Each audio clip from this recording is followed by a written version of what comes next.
Yeah. Pledge allegiance to the flag of the United States of America and to the republic for which it stands, one nation, under God, indivisible, with liberty and justice for all. Before any executive sessions, There were none held. public comment.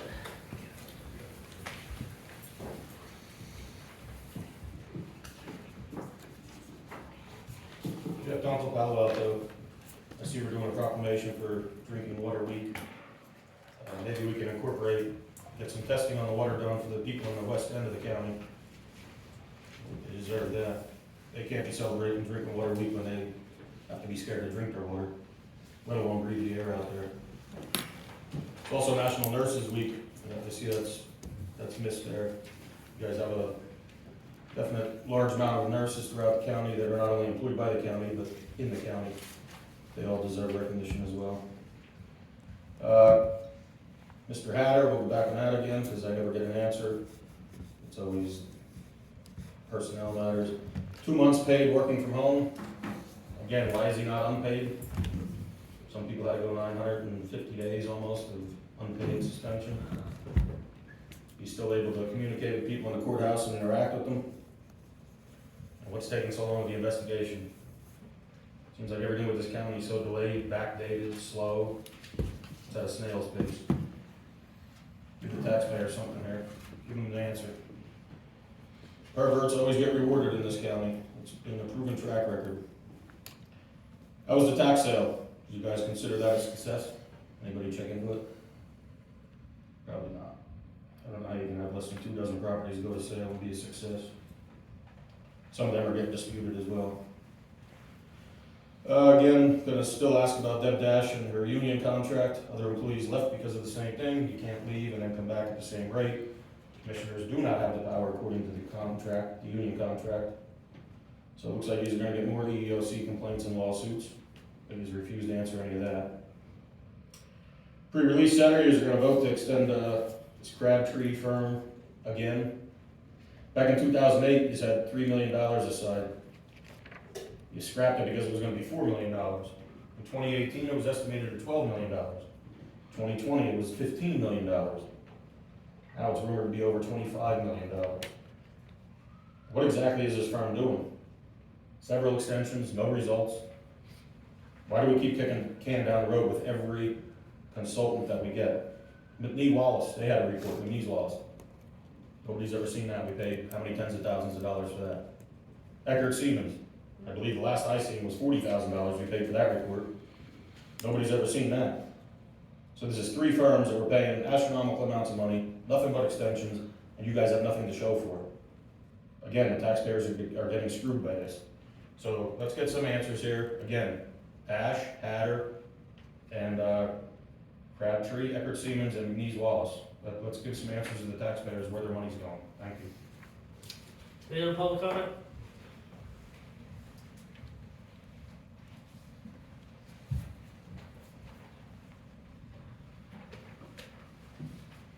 Melinda Diver, North Manheim Township. Good morning. Good morning. I would also like to reference that article that was recently in the Coal Region Canary, estimated to be $26 million for a pre-release center, or whatever politically correct name we're calling it these days. I'm not sure how much more you expect the county taxpayers to withstand in this county. We're looking at this reassessment, a pre-release center for $26 million. Where's the money coming from? We can't even handle the Jane Doe lawsuit, this federal lawsuit. We don't know the final cost on that yet, and we're gonna be trying to entertain a pre-release center. Come on, guys, give me a break. I'd like to know who's leading the charge on this pre-release center. Who's behind that? Who's leading it? And I did see your quote, Commissioner Pedora, that the cost is just ballooning. It's out of control. Who is directing that? When it was supposed to be dormitory style housing, now it's looking more like another prison. Is that what we're aiming for? We're building a new prison, actually. No? Okay. Inquiring minds would love to know. Another topic where spending is out of control, like I referenced, is the federal lawsuit filed by the Jane Does. I am still perplexed as to how the county's insurance is picking up the tab for the defense of the defendants, one of whom is sitting right over there, your county administrator, Gary Bender. What George Halkovich did, and I'm not even going to call him commissioner, although he was commissioner at the time, the acts that he committed was on a personal level, and they were absolutely intentional or deliberate torts. How is the insurance company picking up the tab for him instead of his own personal homeowners? That would be like one of us going and setting our house on fire and then filing an insurance claim for it. And all the county officials who were named in that federal lawsuit were complicit in covering up and protecting him. When you have a county official advise women who were looking to get a promotion or a pay raise, and they were told, you need to go see George and, kind of tell him that you and your husband are having some marital issues or whatever. That's fine. That's a problem. That is absolutely a problem. Thank you. Any other public comment? The only thing I'm gonna comment on is the pre-release, because the rest of all personnel law stuff. The pre-release center, we're trying to get a meeting set up with everybody so I can be brought up to speed on it. They haven't had a meeting yet with it and everything. And yes, I think $26 million is a ridiculous number for the pre-release center. So I'm waiting, we're setting up a meeting, we're gonna get the judges and everybody on their schedules. Gary and I have been talking about it in booths, about trying to get this meeting together so I can, one of the other things that I'm trying to get up to speed on. Okay? Have you been successful in getting any of the reports that have been done through the years? Well, with the Crabtree, the reports are just feasibility studies on the locations in the old STS building. There's nothing concrete. Nobody's agreed to say, hey, we're paying $26 million for a free lease center. There's been nothing that's been done concrete at all. And the thing is we've had meetings probably the last number of months, going back into the last administration, towards the end, with the Judge Russell, the head of probation, the warden, and also the commissioners and county administration, sitting down and looking at what we can possibly do, looking at STS and also other availabilities if we can build from ground up. Right now, it's in the feasibility study, like Commissioner Padura said, is that we're looking at operational costs. Not only to build it, we need to make sure what it's gonna cost us after it's gonna be run. There were some additions added to the plan, other things, so we gotta look at whether can we afford that or not. So again, looking at it all, whether it be at STS or another facility, it's gotta be in the best financial sense. And that's what Crabtree's doing. Believe me, I know I've been here 12 years pushing for this facility, which is needed over time.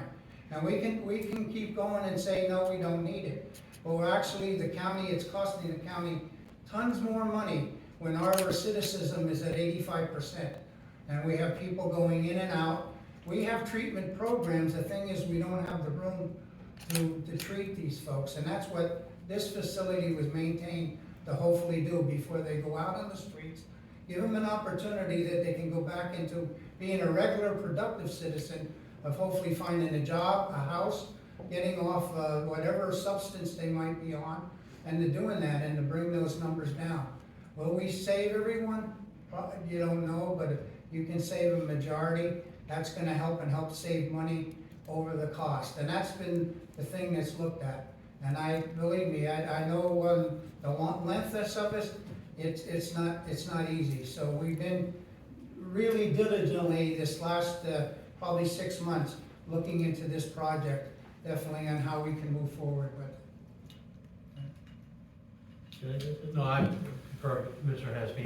I've only been here 3 years or 4 years, and Gary's been here for a couple of terms, and it's an issue that's been looked at and kicked around and worked on, and that this dormitory style proposal sounded great, but when you sat down with it, it didn't meet the needs.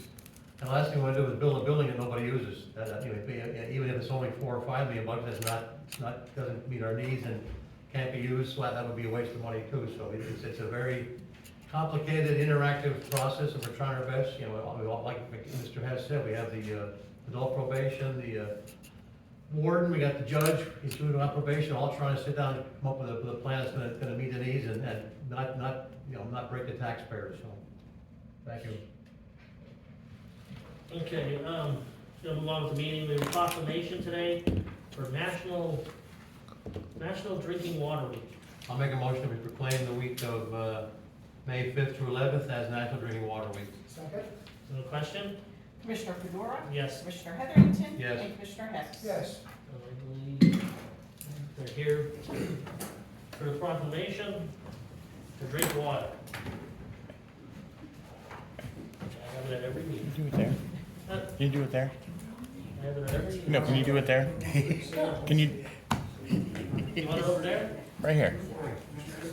Here, they want, Josh is asking us to do it in the center. I'll use my name. Go over this way. Hello, how are you?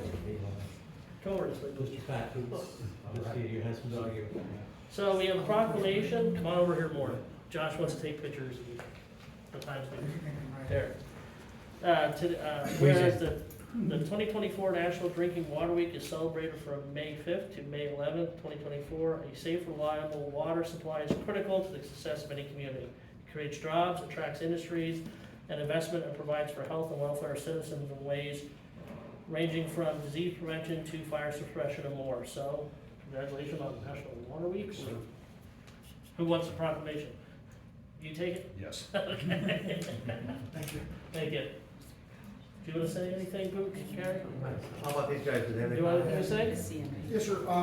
On behalf of Schuylkill County Municipal Authority, we'd like to thank the commissioners for noting the significance and often overlooked importance of clean drinking water. We at SCMA provide water and sanitary sewer service to over 30,000 residents in 26 municipalities throughout the county. Each day, we treat and convey 5 million gallons of water through 150 miles of transmission lines. And one thing we'd like to note, this past April, we celebrated our 190th anniversary of being in business, something we're very proud of. So again, thank you, commissioners. I want to make the comment that, in addition to providing water for public drinking, we also support our economic development through the industrial parks.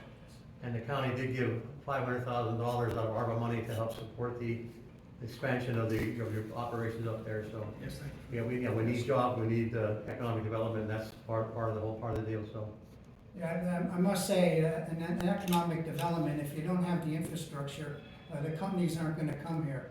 They naturally want water, sewer, and so forth, electricity, gas, whatever that might be, and SCMA, along with other water companies within the county, have been diligent to work along with new companies coming in to make sure that that's there and job opportunities are here. So we congratulate you. One, I always bring the story up of not going back to the COVID times, but again, if you didn't redo the Deer Lake project, that hospital there, St. Luke's Geisinger, wouldn't be there. The whole additive, build it and they'll come, there's a proper thing that said they built it and they came. So, and thank God we had an extra facility of healthcare during that very period of time, and continues both to be very strong and a good presence here in the county, and due to the infrastructure built in. So thank you. Thank you. Thank you very much.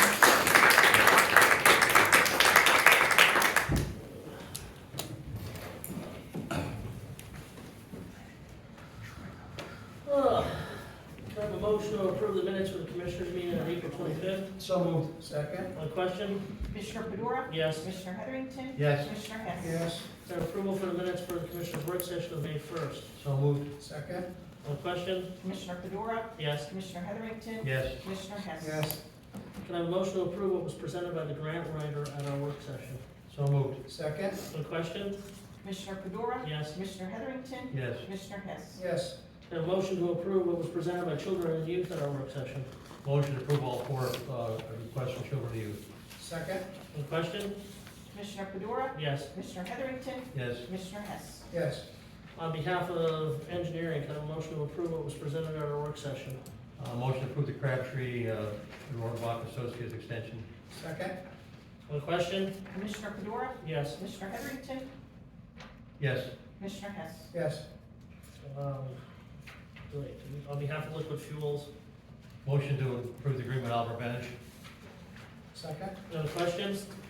Commissioner Fedora, Yes. Commissioner Heatherington, Yes. Commissioner Hess. Yes. Can I have a motion to approve what was presented by mental health at our work session? Motion to approve the mental health developmental services request. Second? On the question? Commissioner Fedora, Yes. Commissioner Heatherington, Yes. Commissioner Hess. Yes. Paul Blumer. Commissioners, good morning. This morning I have a supplemental budget appropriation I'd like to present. It's number 2024-08. Presenting this on behalf of Domestic Relations Office for $557,000.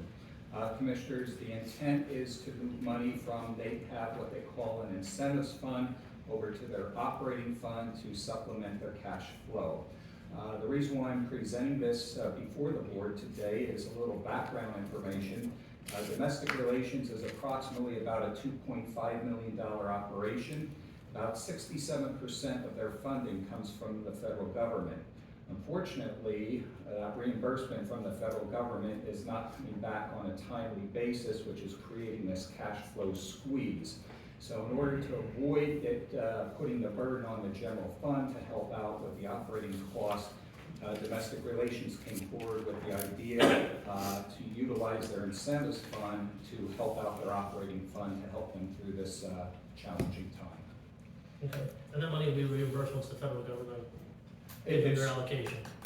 I'm gonna, Missy, would you The like to? money's coming from our incentive fund, which when we maintain 80% compliance, we get incentive fund quarterly from the state. We can only use that for any domestic relations expenses to run our office. So we would like to draw from that to help supplement our cash flow as needed Okay. for the year. Will be a that's what he was asking, the reimbursement will The come through at reimbursement- some time, right? We can't reimburse our incentive fund because that's our own money. It Okay. doesn't come out of the general fund. But What happens is. the agency, I guess I the- should say. Right, we submit every month, we submit monthly supplemental expenditures. So everything we spend in that month, we submit a monthly expenditure, and then we get 66% back on what we spend, and that goes into our cash I flow. got you. So we always got them monthly by the 10th of every month. They lost people in the Bureau of Child Support, they're short-staffed, so one person is doing the monthly expenditures for 67 counties. So it has been slow, Right. and we would like to keep on top of our overhead, and we would like to draw Sure, from the no, incentives. it's understandable. Thank you. Thank you. Can I have a motion to approve what Paul presented, resolution number 2024-08? I'll make a motion to approve the domestic relations office request. Second? On the question? Commissioner Fedora, Yes. Commissioner Heatherington, Yes. and Commissioner Hess. Yes. Well, okay, so there was a mistake made in the agenda. It should be on behalf of domestic relations, not adult probation. So can I have a motion that was presented by domestic relations office for the approval? We just did that. Yes, Yeah, so that's what it was. That was a mistake. It wasn't supposed to be for adult probation. It was supposed to be for domestic relations in the agenda. Gary Bender, new business. I do, on behalf of 911 Communications, approve to enter into an agreement with Green Communications of Pottsville for an extended microwave maintenance warranty for a 2-year contract totaling $72,000. Agreements for $36,000 for both calendar year 23 and 24. Have a motion, we approve the contract for the 911 communications. So moved. Second? Any question? Commissioner Fedora, Yes. Commissioner Heatherington, Yes. and Commissioner Hess. Yes. Human resources. Yes, good morning, Commissioners. In Children and Youth, we have the promotion of Candace Flickinger as a clerk Texas 3. The rate is 21.7558, effective 5/2024. Position is coming from clerk Texas 2, it's per the contract. In MHTS, the appointment of Don Fisher as an administrative officer 1. The rate is 26.5821, effective 5/13/24. Additionally, we have informational items. There are 6 appointments in juvenile probation to the position of site coordinator. It's effective 6/3/24. It's a temporary position. And the employees are Tiffany Boner, Donovan Copeland, Jason Fermain, Lauren Hammer, Tanya Johnson, and Jenna Van Fleet. In the Bethonetary, a revised start date for Amanda Mabry as the clerk 3. The date is now 5/6/24, it had been for 29/24. In the coroner's office, the appointment of Gino Yori, deputy coroner / investigator, effective 5/13/24, that's per the fee schedule. In the sheriff's office, the appointment of Madison Kramer as an unpaid intern, and that is effective 5/28/24. All the appointments are pending, drug tests and physicals were appropriate, and all actions involving salary or for positions being created are pending salary board approval. I have a motion for the children and youth promotion of Ms. Whittinger. I'll make that motion. Second? A question? Commissioner Fedora, Yes. Commissioner Heatherington, Yes. Commissioner Hess. Yes. And can I have a motion for the appointment of Don Fisher? So moved. Second? A question? Commissioner Fedora, Yes. Commissioner Heatherington, Yes. Commissioner Hess. Yes. Okay. Motion to adjourn. Make the motion to adjourn. Salary board.